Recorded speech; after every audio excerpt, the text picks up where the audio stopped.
Eh bien, bonjour tout le monde. Aujourd'hui, on se retrouve pour une vidéo, un nouveau concept.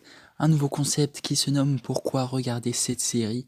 Donc, j'ai décidé de commencer avec la série The Witcher, car je l'aime beaucoup et c'est la série la plus récemment que j'ai regardée. Et donc, ce nouveau concept sera divisé en 3 parties. Alors, pour le but de vous présenter la série, en première partie, il y aura le genre de la série, le nombre de saisons qu'il y a actuellement, le nombre d'épisodes, si c'est une adaptation, le réalisateur, les types d'affiches. Et voilà. Et donc dans la deuxième partie, il y a l'histoire de la série. Je présente l'univers. On présente également l'intrigue. Puis je formule un peu mon opinion également. Et j'explique un peu tout ce qu'il y a autour de la série. Sans vous spoil.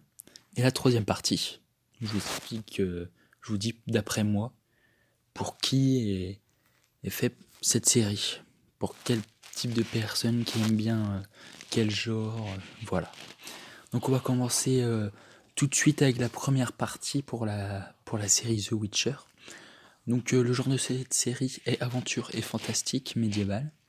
Donc il y a actuellement une saison disponible sur Netflix avec un total de 8 épisodes. Au moment de la production de la vidéo, cette saison serait prévue par Netflix. Et c'est beaucoup quand même, mais ils sont assez ambitieux sur cette série. Et donc c'est une adaptation de la saga littéraire Le Sorceleur, écrite par Andrzej Sapkowski, excusez-moi si j'ai mal prononcé le nom, publiée de 1990 à 2018 donc c'est une adaptation, c'est pas en lien direct avec les jeux vidéo The Witcher, on va dire, sachant qu'il y a The Witcher 3 qui n'est pas en rapport avec la série The Witcher. Là, on est un peu plus dans le passé comparé aux jeux vidéo. Donc, il est réalisé par Laurent Schmitz-Isrich. Cette série est en cours. Et pour les têtes d'affiche, donc, nous avons Henry Cavill, qui interprète le rôle de Geralt de Rive. Il est connu pour son rôle dans Superman. Et franchement, il a bien interprété le rôle de Geralt de Rive. Ouais. Franchement, j'ai été impressionné. Puis on a Freya Allan, celle-ci débute sa carrière donc, elle a 18 ans et interprète le rôle de Ciri, une princesse, la princesse du royaume qui va être, voilà, raconter quelques péripéties toute seule et rencontrer diverses personnes, voilà. Et pour finir, nous avons l'actrice Anya Chalotra, qui est âgée de 23 ans, qui incarne le rôle de Yennefer. Mais je trouve qu'elle incarne ce rôle à la perfection, sachant qu'en plus ça devait être assez difficile à interpréter ce rôle de Yennefer, d'une fille avec un bec de lièvre, il me semble. Enfin, il me semble que c'est ça. Et qui a réussi à... Voilà, je vais pas expliquer totalement si on sait du spoil, mais si vous souhaitez le savoir, allez voir la série. Donc on va être parti pour la deuxième série.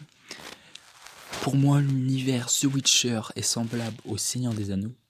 L'intrigue se déroule sur un continent divisé en deux parties, le nord et le sud. Le sud qui appartient à l'empire de Nilfgaard, qui est considéré comme les méchants, et le nord est divisé en plusieurs royaumes, comme... j'ai oublié. Merde. Je vous mettrai des petites images au montage pour vous montrer, les royaumes avec le nom. Ou sinon juste le nom, je vais voir comment je vais tourner ça. Et donc... voilà, au tout commencement avant donc la série, au tout commencement on va dire. Donc au tout commencement, les elfes régnaient en maîtres sur ces terres avant qu'un cataclysme vienne rompre l'équilibre instauré et donc ceux-ci sont abattus par le cataclysme. Malgré cela, certains elfes survivent quand même. Dans cette série, il y a également des créatures étranges qui ont été téléportées apparemment d'un autre monde. Par la suite, ils envahissent le royaume. Donc ils sont un peu éparpillés dans tous les royaumes. Tandis que les humains ont débarqué d'une autre planète, d'après l'histoire. Ce qui Voilà, ils sont... Donc en commençant, il y avait les elfes. Il y a les monstres qui sont arrivés de...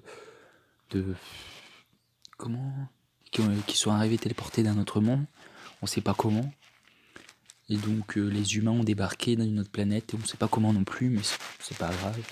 Ça se passe quelques... Je sais pas combien d'années après. Mais voilà.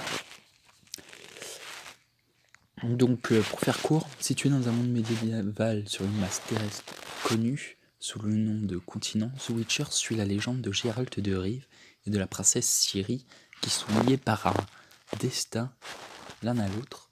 Geralt de Rive est un sorceleur ayant connu des mutations génétiques et va être opposé au destin durant cette première saison. Cette série a du mal à apprivoiser le spectateur à cet univers car c'est un univers inconnu pour lui et qui a du mal à comprendre tout ce qui se passe dans cette saison. Mais malgré cela, moi ils ont bien réussi à m'apprivoiser, comme on peut dire. Voilà, c'est... Donc le développement des personnages est très pertinent à la fin de la saison. J'ai déjà envie de voir la suite, ce qui est un très bon point pour une série. Elle est considérée comme le successeur de Game of Thrones, on ne sait pas. Voilà, mais moi je pense que oui, parce que c'est vraiment une belle saison qu'il y a eu là, avec beaucoup d'intrigues. L'intrigue principale qui est donc le destin lié entre Geralt de Rive et Ciri. Donc voilà. Et donc on va terminer par la troisième partie. Donc d'après moi cette série est le descendant de Game of Thrones, comme je l'ai pu dire avant. Quand on compare la saison 1 de Game of Thrones à The Witcher, on peut voir que celle-ci a un vrai potentiel car elle est au-dessus de la saison 1 de Game of Thrones, mais pas sur la série en général, c'est normal. Les fans de science-fiction, fantasy, action, aventure et monde médiéval, cette série est faite pour vous. Après, si vous n'aimez pas ces genres, pourquoi ne pas vous laisser emporter par la magie du monde de The Witcher? Voilà, j'espère que cette vidéo vous aura plu. Si c'est le cas, n'hésitez pas à mettre un like et à vous abonner. Sur ce, je vous dis à la prochaine. Bye.